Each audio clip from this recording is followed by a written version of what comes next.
मित्रों, कहा जाता है कि इतिहास हमेशा भरत भूषण तिवारी जैसे दिलेरों का लिखा जाता है, नागमणि कुशवाहा और रुद्र प्रताप कुशवाहा जैसे दलालों का नहीं।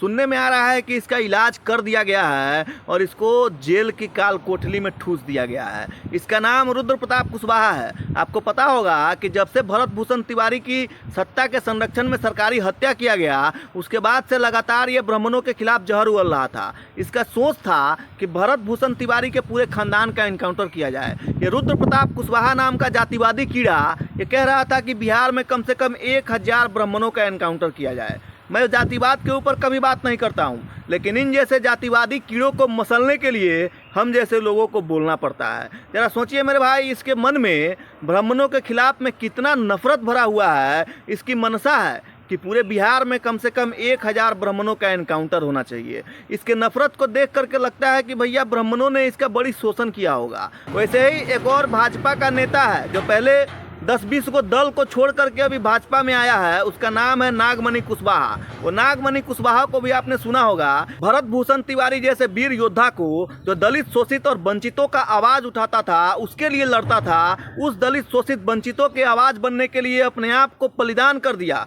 वैसे लोगों को ये नागमणि कुशवाहा कुत्ता बिलाई कहता है, कुत्ता बिलाई से तुलना करता है। जरा सोचिए, ये लोग जो है भाजपा का बोरिया बिस्तर समेट करके ही मानेगा। वैसे रुद्र प्रताप कुशवाहा सुनने में आ रहा है कि इसको जो है बोरिया बिस्तर बांध के जेल भेज दिया गया है, लेकिन सिर्फ ऐसे ऐसे लोगों को जेल भेजने से काम नहीं चलेगा मेरे भाई। ऐसे ऐसे लोग जो समाज में जातिवाद के नाम पे जहर बोता है, ऐसे ऐसे लोगों का एनकाउंटर होना चाहिए, ताकि हमारा देश, हमारा हिंदुत्व, हमारा सनातन कभी कमजोर ना हो। जरा सोचिए, ये लोग कौन लोग हैं? ये लोग वही लोग हैं जो जातिवाद का जहर बोता है और अपना राजनीतिक रोटी सेकता है। जरा सोचिए, वो भरत भूषण तिवारी जो एक दलित शोषित और वंचितों के लिए लड़ता था। जवनिया गांव में सैकड़ों परिवार जो बाढ़ की त्रासदी में बर्बाद हो चुका था, उस बर्बाद हो चुके परिवार की कहानियों को बताता था। उसके जन कल्याण के लिए बड़े बड़े अधिकारी से लेकर के नेताओं तक से मिलने का काम करता था। लेकिन वो भरत भूषण तिवारी जो उन दलित शोषित वंचितों की आवाज बनने के लिए अपने आप को बलिदान कर दिया। सत्ता के संरक्षण में उसकी सरकारी हत्या कर दी गई।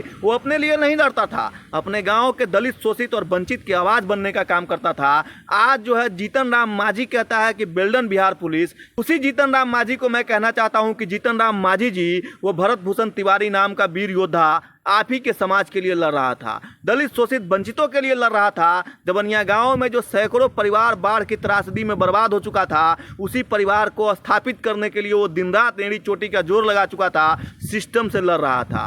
अंत में जब सिस्टम और सरकार ने उसकी बात को नहीं सुनी, अंत में जाकर के वो लड़का हथियार उठाता है। लेकिन सवाल ये है कि भैया वो हथियार आया कहाँ से और वो हथियार उठाया क्यों? हथियार बनाने वाले का एनकाउंटर नहीं किया जाता है, हथियार को बेचने वाले का एनकाउंटर नहीं किया जाता है, लेकिन हथियार को पकड़ने वाले का एनकाउंटर कर दिया जाता है मेरे भाई। यही बिहार की सत्ता के संरक्षण में भरत भूषण तिवारी जैसे वीर योद्धाओं का एनकाउंटर कर दिया जाता है।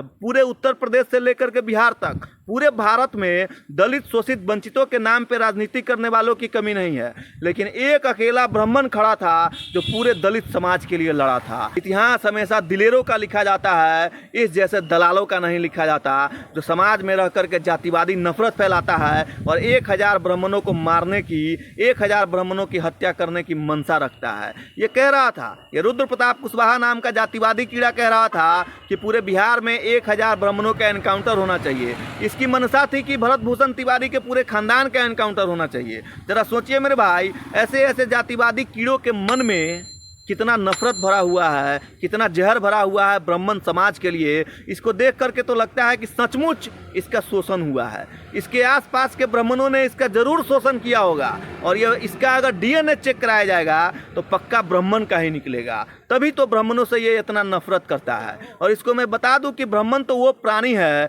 जिसने विश्व के कल्याण के लिए अपने हड्डी तक को दान कर दिया, विश्व के कल्याण के लिए अपने हड्डी तक को दान कर दिया। और रुद्र प्रताप कुशवाहा को मैं एक और बात बताना चाहता हूँ, ब्राह्मण जो है 4 श्रेणी में आता है। रुद्र प्रताप कुशवाहा मैं तुमको बताना चाहता हूँ कि ब्राह्मण 4 श्रेणी में आता है: रावण, सुदामा, परशुराम और चाणक्य। तय तुमको करना है कि तुमको किससे मिलना है। और आज के बाद ब्राह्मण के ऊपर टिप्पणी करने से पहले और ब्राह्मण को मारने की मनसा रखने से पहले 100 बार सोचना, क्योंकि इस देश में अगर ब्राह्मण नहीं होता तो तुम लोग आज जो है कहीं पे जा कर के कलमा पड़ रहा होता। ये हकीकत है मेरे भाई। और ऐसे ऐसे जातिवादी कीड़ों का सच में इनकाउंटर होना चाहिए जो समाज में रह करके जातिवाद का जहर बोता है और हिंदुत्व को, सनातन को कमजोर करने की साजिश रचता है। वैसे आप क्या सोचते हैं इस जातिवादी कीड़ों को लेकर के? अपनी राय जरूर लिखिएगा। वैसे पुलिस ने इसको अरेस्ट करके जेल भेज दिया है, लेकिन जेल भेजने से कुछ काम नहीं होगा मेरे भाई। हकीकत में ऐसे ऐसे जातिवादी के नाम पे जहर फैलाने वाले लोगों का एनकाउंटर होना चाहिए, क्योंकि ये लोग न कि सिर्फ समाज के लिए, पूरे मानवता के लिए खतरा है। जो अपने सत्ता की रोटी को सेकने के लिए किसी भी जात को गाली दे सकता है, किसी को भी कुछ कह सकता है। आज से कुछ दिनों पहले इसका वीडियो वायरल हुआ था जिसमें सम्राट चौधरी को ये उल्टा सीधा कह रहा था, आरएसएस का एजेंट बता रहा था, भाजपा का तिलचट्टा बता रहा था। और जरा सोचिए, इसके नाम में रुद्र लगा हुआ है जो भगवान शिव का नाम है, और ये माथे पे तिलक भी लगाता है। और ये पहली बात नहीं है कि इसने ब्राह्मणों को गाली दिया या फिर ब्राह्मण को मारने की मनसा रखता है, या इसका सोच है कि 1000 ब्राह्मण का एनकाउंटर हो जाए। इससे पहले भी कई बार इसका सोशल मीडिया पे जो इसका वक्तव्य है, इसका जो बकचोदी है, कई बार वायरल हो चुका है। सनातन धर्म के ऊपर टिप्पणी करना, देवी देवताओं को गाली देना, ये इसका पुराना शौक है जो इसको सस्ती लोकप्रियता मिल जाता है। इसको लगता है ये सब चीज़ हम बोलेंगे तो हम वायरल होंगे, लोग हमको देखेगा। लेकिन इसको पता नहीं है कि बेटा जिस दिन मिल जाओगे बाजार में, उस दिन छप जाओगे अखबार में। इस चीज़ को याद रखना। जय सिया राम।